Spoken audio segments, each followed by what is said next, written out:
This is my family farm where I grew up. My parents grew up real close to here. We moved here on the Ross's home place back in the fall of '86. We milked cows until last fall, August of 2010. We still farm the land that we own, which is 840 acres. That's pasture and cropland together. And I have 65 beef cows left, and I calved them out, so I got 65 cow-calf pairs. The farm is located 12 miles straight north of Hauge, North Dakota, or 12 miles northeast of Strasburg, North Dakota, home of Lawrence Welk.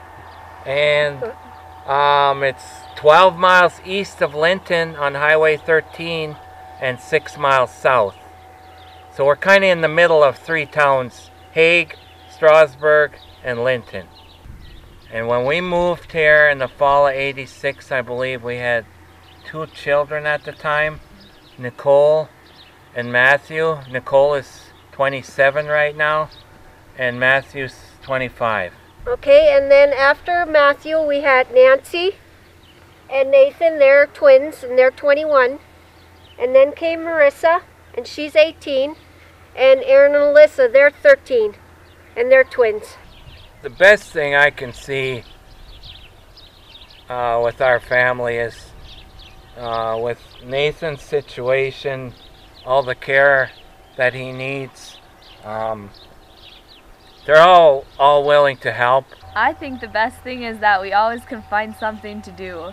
We're always doing anything. We'll go fishing, or if the lawn needs to be mowed, we'll get together and mow the lawn, and we just always find something to do together. The other night I wasn't home, but I got a text message from Marissa about a chicken. I guess their chicken got out, and Roxy, the dog here, got a hold of the chicken since she's a bird dog, and kind of put the chicken's life to an end. And Marissa was just gonna put it someplace, and Nathan said, well, why don't we butcher that chicken? He wanted to eat that chicken. So her and the neighbor girl went and butchered that chicken, and they took it in, and I guess they cooked it, and Nathan tried eating it, and it was stiff as a board, I guess. So it wasn't very good, wasn't it, Nathan? Okay. When we were little, I just remember bikes were the big thing. We drove them everywhere and anywhere. I mean, we would just drive them around the block, which is 4 miles someday. We would just get on our bikes and drive. I mean, that was a cool thing to do. And we also were down at the creek constantly. I mean, if you wanted to find us, you would look at the creek. Yeah. Because we were either swimming or fishing or tubing, something in the creek. And that was my childhood pretty much. Me and Nathan used to help clean up after milking and get everything ready, feed calves and whatnot. And Dad was just finishing up, and Nathan walked in the barn door, and we still had a few cows in the parlor. And one of them thought it was a good time to go to the bathroom, and she went to the bathroom and coughed at the same time, and it covered Nathan from head to toe right when he walked in the door. And I thought I was laughing, but Nathan was crying, and my dad was squirting him off with the hose to clean him up. When you live on a dairy farm, you're used to getting a little dirty now and then, but that was a little bit much that time. I guess one thing that makes me proud, being a farmer, is when you see your own kids liking to farm. I don't know, it kind of tells me maybe Ross and I did something right to make them want to come back and farm or like living on the farm. When a few years ago, before we put the house here, when we knew Nathan was going to need something different to live in. I said to the kids, well, should we just move to town and give the farm up? And Nancy said, if we move to town, me and Aaron are going to stay out on the farm. We're going to live in a calf hutch. We're just going to live where the calves live. So I knew they didn't want to move to town. It's nice to live on a farm because you have freedom and it's quiet out here. Back in 2003, when Nathan was diagnosed with Friedreich's ataxia, that's an inherited nervous and muscle disorder. Yeah. As it progressively got worse, and then in 2008, when we decided, or the doctors decided, he needed back surgery because it's a scoliosis. At the time we decided to do the surgery, I knew it was going to be right at harvest time. I didn't even know Farm Rescue's telephone number. I heard it on the radio, them talk about Farm Rescue. So I found the telephone number and I called Farm Rescue office in Jamestown, and I know I was crying at the time, and the gal on the other end, she was, I don't remember what her name was, but she was very kind to me. She said, you know, you're the type of situation that we're looking for. And when I got home, the crop was all in the bin.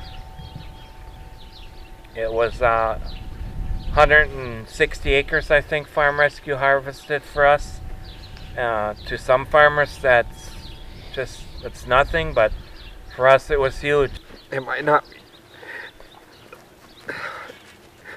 mean a lot to somebody coming from the city or from town, you know, but to us that grew up around it, and it means, you know, it means a lot to us that they come and help people do what they make a living doing. In 2009 in December, Alyssa was also diagnosed with the same disorder as Nathan, and she's beginning to show the signs of it, you know, her walking, and every once in a while she'll stumble and fall, and so eventually down the road she's going to need a lot of care too. And today, it's May 15th, Farm Rescue's here again. We've had a wet spring. I'm behind. I didn't get a kernel of seed in the ground until Farm Rescue came. So it's a huge help. I have to thank all the volunteers that help. Wisconsin Dave over there.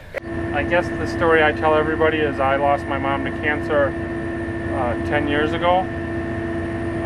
Some people will run for cancer or do that kind of stuff. I've found that if I can help somebody, this is my way of helping. This is what fits for me.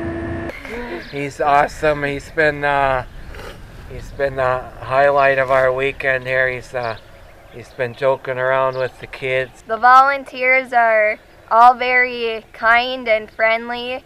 They came when they said they were gonna come, and they got our crop off and harvested. And now they're getting it in and planting it. We'll remember them forever. They're our friends now. We never knew them before. It's just great. None of this could be possible without Bill Gross, the founder of Farm Rescue. He started this organization, and it's a great organization. So thanks, Bill. Of course, the volunteers give all their time to help us in our times of need, but this wouldn't be possible without all the equipment from RDO Equipment Company, all the funds from all the sponsors. So we don't just want to thank the volunteers, we want to thank all you sponsors who help this organization. Because without you, this wouldn't be possible for these Farm Rescue to come out and help all of us that need help. RDO, I want to thank you for your equipment that's out here, not only back in 2008 when your combine was in our yard, but the tractor, the air drill, and the air carter here today. I want to thank you for that. My daughter's even got to run it today, Nancy. I can probably do a better job than my brothers. Put the planter in the ground. There you go. And now we're planting again. Maybe Bill too. And Alyssa? I was probably about 8 years old when I first drove a tractor. Okay, pull back on it till it clicks a little more. There you go, you let go. Now start turning the steering wheel to the right just slowly. There you go, bring it around a little more. There you go, you're doing a great job. Keep bringing it around a little bit more, a little sharper. See? And you're going to line up with that line. See that line on that monitor? There you go. Now you can hit your button over there, that resume button. Hit that, let go of the steering wheel. Hit the button again. Just make sure. Okay, now put your planter down. Push that forward until it clicks. There you go. And now we're planting again. Now you can speed up to 12th gear. Nathan, we got Nathan up there. Put her down.